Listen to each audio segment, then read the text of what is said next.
अस्सलाम वालेकुम रहमतुल्लाहि वबरकातुहू। सबसे पहले मैं इज़्ज़त टीवी का खैर मक़दम करता हूं जो उन्होंने हमारे इंटरव्यू लिया। और ये है कि हमारे 28वीं रियासती उर्दू कॉन्फ्रेंस का मकसद और मंशा ये है कि आफ्टर बाइफरगेशन नई रियासत तेलंगाना के बाद 2014 के बाद 2 टीचर्स की DSC नोटिफाइड हुई। डिस्ट्रिक्ट सिलेक्शन कमेटी DSE 2017 में एक हुई और 2024 में मई में एक हुई। उसमें तमाम मीडियम्स के उर्दू, तेलुगु, इंग्लिश मीडियम के टीचर्स के जायदादों के ऊपर तकर्रुरात हुए। लेकिन इंतहाई अफसोस के साथ कहना पड़ता है कि हम 2024 में जो DSC हुई थी मई में, उसमें तकरीबन 3000 के ऊपर जायदादों के ऊपर नोटिफाइड हुआ, एलामिया निकला। लेकिन 666 जायदादों को रोक दिया गया कि according to Indian constitution, Hindustan के दस्तूर के मुताबिक दर्ज फहरिस्त, दर्ज कबाइल भी उसमें रहना ज़रूरी है। लेकिन अब तक दर्ज फहरिस्त, दर्ज कबाइल के कोई कैंडिडेट्स नहीं आ सके। गवर्नमेंट मई में हुआ तो हम डिप्टी चीफ मिनिस्टर साहब से भी रिप्रेजेंटेशन करिए कि साहब ऐसा मामला है। तो उन्होंने हमसे वादा किया कि 2025 में 6000 जायदादों का हम एलामिया निकालेंगे इंशाल्लाह ताला। जो बच्चे 666 बच्चे उम्मीदवार जो सेलेक्ट हो गए हैं उनको इंशाल्लाह ताला डायरेक्ट पोस्टिंग दी जाएगी। तो 2025 में इंशाल्लाह मैं समझता हूं कि फरवरी या मार्च से पहले, फरवरी के अख्तिताम तक DSC का ऐलान हो रहा।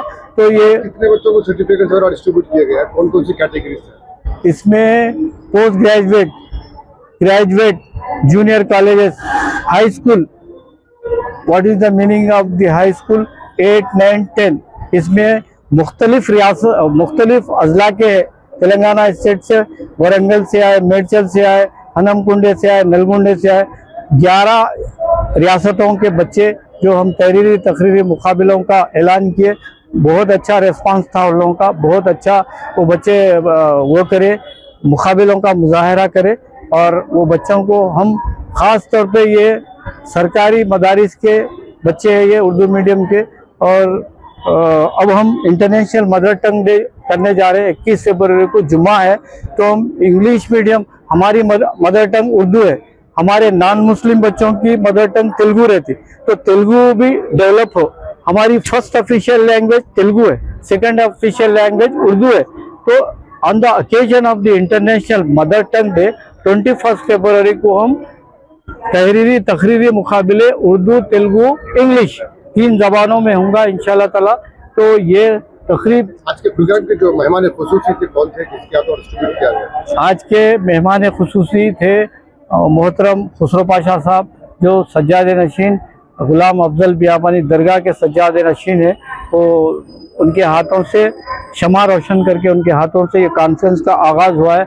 हमारे बेहतरीन कारी और इतनी अच्छी क़िरात पढ़ने वाले, जो कभी भी कारी अनीस अहमद साहब को मैं सुनता हूँ तो मिस्र के कारी याद आ जाते हैं, मिस्र के कारी की याद आती है मेरे को। तो इनका लहन, इनका अंदाज़ इंतहा से ज़्यादा दिलो दिमाग को छूता है।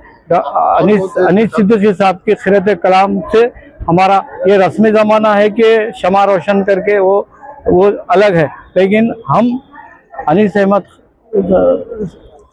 खादरी शर्फी साहब के क़िरात कलाम पाक के बाद हम कॉन्फ्रेंस का आगाज़ किए, उसके बाद में शमा रोशन हुई।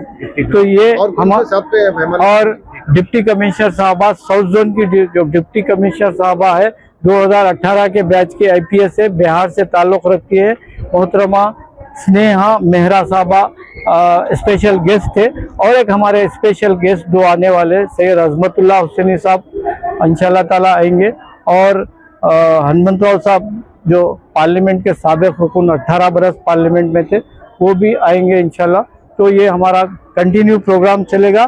तो ये 2 बजे तक कॉन्फ्रेंस चलेगी और 1 घंटा इसके बाद में मुशायरा रहेगा, मज़ाहिया मुशायरा रहेगा। मुशायरे के बाद म्यूजिकल नाइट रहेंगी। आजकल छिछोरे गाने आ रहे हैं, ऐसा पूरे म्यूजिक ज्यादा हो रही और उसमें गाना कम रह रहा। तो हम ऐसे गाने जो लिटरेचर हो, अदब हो, तहजीब हो, उसमें शाइस्तगी हो। पहले के ज़माने में हम जब इंटरमीडिएट में पढ़ते थे, आज से 30 साल पहले, तो एक तहजीब होती थी, गाने में कल्चर रहता था, एक सिविलाइजेशन रहता था। तो वो कल्चर, वो तहजीब, वो सिविलाइजेशन ख़त्म हो चुका है। तो उसको ताज़ा करने के लिए, क्योंकि मोहम्मद रफ़ी साहब की 100वीं यौम पैदाइश के मौके पर आज हम कर रहे हैं, क्योंकि उनकी यौम पैदाइश तो 24 दिसंबर को थी, उसी 55 में दिसंबर ख़त्म होने वाला है। तो आज भी मोहम्मद रफ़ी साहब के गानों को, उनके गाए हुए नगमों को पेश किया जाएगा साज पर। उसके बाद में मुकेश साहब, लता मंगेशकर भी, वो लोग भी अनजान हो गए, उनकी भी याद में ये म्यूजिकल प्रोग्राम होगा। इंशाल्लाह 10 बजे तक हमारा ये प्रोग्राम चलेगा। आप अहले शौक, साहिब समझ, अहले ज़ौक़ हजरात से गुजारिश करता हूँ कि ये इख्तिताम तक इसमें रहिए। आज का शायर क्या कहता है? आज का शायर सुलगते हुए हालात के सुलगते हुए माहौल को देखकर अपनी शायरी कलमबंद कराए, अपने खूने जिगर से लिखता है। तो वो शायरी को, चूंकि हो रहा क्या दोस्तों बुजुर्गों, कि आमतौर पर संजीदा शायरी को पसंद किया जा रहा है, तो मज़ाहिया शायरी को दूसरा अदब कह रहा।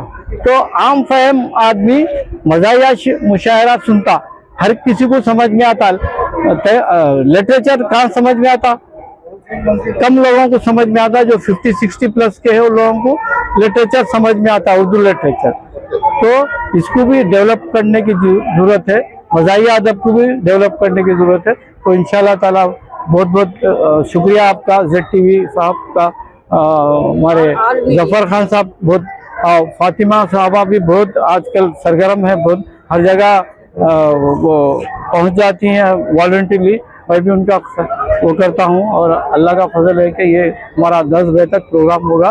बहुत अच्छी शुरुआत रहेगी, बहुत अच्छा इख्तिताम होगा। अस्सलाम वालेकुम, खुदा हाफ़िज़। इसी तरह के तमाम अपडेट्स, प्रोग्राम्स और एंटरटेनमेंट और दीगर तमाम मालूमात के लिए हमारे इस चैनल Z Now TV को YouTube पर सब्सक्राइब करें, फेसबुक, इंस्टा पर फॉलो जरूर करें। याद रखिए, Z Now TV यही सच है।